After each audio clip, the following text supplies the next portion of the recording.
Good morning everyone, मैं हूँ खुशी और आज हम करेंगे हमारी क्लास 9th का मैथ्स का चैप्टर नंबर 7 जो है हमारा ट्रायंगल्स है। Chapter number 7। इस चैप्टर के हम बेसिक कॉन्सेप्ट्स एक वीडियो के अंदर कर चुके हैं। इस वीडियो के अंदर हम अपनी एक्सरसाइज 7.1 के कुछ क्वेश्चंस करेंगे। ठीक है, ऐसे ही हम धीरे धीरे अपनी इस एक्सरसाइज को फिर अपने चैप्टर को कंप्लीट करेंगे। तो चलिए स्टार्ट करते हैं। वीडियो स्टार्ट करने से पहले अगर आपने अभी तक हमारे चैनल को सब्सक्राइब नहीं किया है तो चैनल सब्सक्राइब कर लें और अगर वीडियो पसंद आए तो उसे लाइक जरूर करें। तो चलिए क्वेश्चन नंबर 1 से स्टार्ट करते हैं। हमारे क्वेश्चन नंबर 1 में हमें ये फिगर दी है। फिगर क्या है? एक लाइन है, उसके ऊपर दो ट्रायंगल्स बने हुए हैं, एक ऊपर एक नीचे। ट्रायंगल के नाम ABC और ABD है। क्वेश्चन के अंदर आपको दोनों ट्रायंगल्स को कॉन्ग्रेंट प्रूव करना है। ये साइन जो है ये कॉन्ग्रेंसी का साइन है, इसे आपको कॉन्ग्रेंट प्रूव करना है। अब कॉन्ग्रेंसी के हम कुछ रूल्स जो है हमारे बेसिक कॉन्सेप्ट्स की पहली वीडियो के अंदर पढ़ चुके हैं। जिस बच्चे ने वो वीडियो नहीं देखी पहले जाके उसे देखें। तो देखते हैं सब इसके अंदर हमें करना क्या है। सबसे पहले जब हमें लिखने का हमने बताया था पहली वीडियो के अंदर, तो हमने कैसे लिखा था? इन सॉल्यूशन है यहाँ से, इन ट्रायंगल। जो ट्रायंगल आपको कॉन्ग्रेंट प्रूव करने हैं वही ट्रायंगल लेके चलेंगे। In triangle ABC and triangle ABD। ये आपने दो ट्रायंगल इसके अंदर लिए हैं। दोनों ट्रायंगल्स के अंदर जो जो चीजें आपको गिवन है, जो जो चीजें कॉमन है, वो सब लिखते चलेंगे। सबसे पहले देखो आपको क्या दिया है क्वेश्चन के अंदर। AC बराबर है BD के। क्या चीज आपको दी है? AC जो है ये वाली लाइन इस वाली लाइन के बराबर है, तो यहां लिखेंगे AC is equal to AD। और क्यों है ये बराबर? गिवन। ये आपको गिवन है कि ये बराबर है, ये आपको दिया है पहले से। उसके बाद सेकंड पॉइंट आप क्या लिखोगे? Angle CAB। देखो एंगल CAB बराबर है एंगल DAB के, यानी ये वाला एंगल इस वाले एंगल के बराबर है। ये भी आपको बुक ने मतलब क्वेश्चन के अंदर गिवन है, तो यहाँ लिखेंगे एंगल DAB क्या है? गिवन है। ये भी आपको क्या है? गिवन। उसके बाद आपको एक तीसरी पॉइंट और निकालना है, तीसरा पॉइंट और निकालना है, क्योंकि किसी भी ट्रायंगल को कॉन्ग्रेंट प्रूव करने के लिए आपके पास 3 कंडीशन होनी चाहिए। तो 2 तो आपको मिल गई, तीसरी क्या लिखोगे? तीसरी लिखोगे AB। देखो अगर ध्यान से देखो तो ये एक लाइन है, उसके ऊपर ये एक ऐसे ट्रायंगल बन गया, फिर यही सेम लाइन है उसके ऊपर भी यहाँ पे ट्रायंगल बन गया। तो दोनों ट्रायंगल्स के अंदर ये वाली लाइन कॉमन है। ये वाली लाइन क्या है? कॉमन। तो यहाँ लिखेंगे AB is equal to AB। दोनों तरफ AB बराबर है AB, और क्यों बराबर है? कॉमन, जो कि दोनों के अंदर कॉमन है। सो ट्रायंगल ABC कॉन्ग्रेंट है ट्रायंगल ABD के।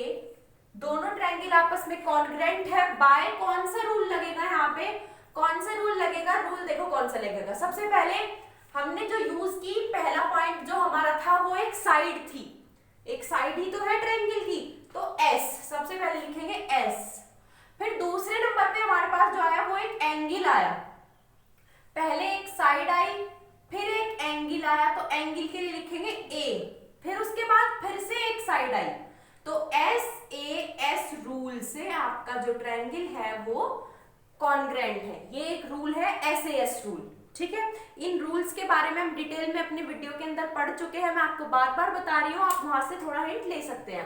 तो कौन से रूल से कॉन्ग्रेंट हुई? SAS रूल से ये वाला ट्रायंगल आपस में कॉन्ग्रेंट है। और ये क्वेश्चन यहाँ पे खत्म हो जाता है। इसके बाद इस क्वेश्चन के बाद इसी के अंदर एक आपसे पूछा गया है कि आप BC और BD के बारे में क्या कहना चाहोगे? What would you say about BC and BD? इन दोनों लाइंस के बारे में आप क्या कहना चाहोगे? तो यहाँ पे इसमें थोड़ा स्पेस नहीं है, मैं यहाँ ऊपर लिख देती हूँ कि आप इसके बारे में क्या कहना चाहोगे।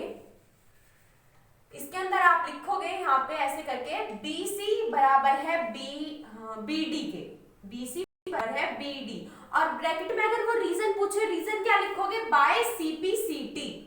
बाय CPCT क्या रीजन है? CPCT congruent part of congruent triangle. ये इसकी डेफिनेशन, इसके बारे में हम पिछली वीडियो के अंदर कर चुके हैं, इसलिए दोबारा बता देती हूँ एक बार अगर बच्चे भूल गए हो। CPCT का मतलब अगर आपने दो ट्रायंगल कॉन्ग्रेंट प्रूफ कर दिए, उसके बाद उनकी कोई भी साइड या कोई भी एंगल आप सीपीसीटी के बराबर, सीपीसीटी के थ्रू इक्वल दिखा सकते हो। सीपीसीटी का मतलब है कि वो कॉन्ग्रेंस कोरोस्पॉन्डिंग पार्ट्स हैं, कॉन्ग्रेंट ट्रायंगल के कोरोस्पॉन्डिंग पार्ट्स हैं, तो वो हमेशा इक्वल होते हैं। क्वेश्चन नंबर 1 मेरे ख्याल से आपको समझ आ गया होगा, आप एक बार इसे नोट कीजिए, फिर हम अपना अगला क्वेश्चन करेंगे।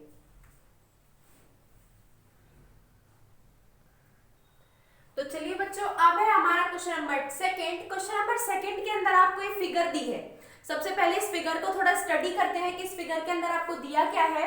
ये एक क्वाड्रिलेटरल है, ठीक है, ये आपके पास एक क्वाड्रिलेटरल है, उसके अंदर ये आपको एक साइड इस वाली साइड के बराबर दी गई है, AD बराबर है BC के। यहां पे लिख देते हैं हम AD बराबर है BC के, जो कि आपको क्या है, गिवन है। उसके बाद एक angle DAB and angle DAB भी बराबर दिया है किसके, एंगल CBA के, एंगल CBA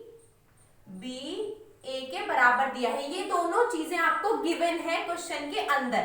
अब इस क्वेश्चन के अंदर आपके पास 3 पार्ट है, हाँ 3 पार्ट है, तो तीनों पार्ट्स में क्या है, सबसे पहला पार्ट है आपको ट्रायंगल ABD।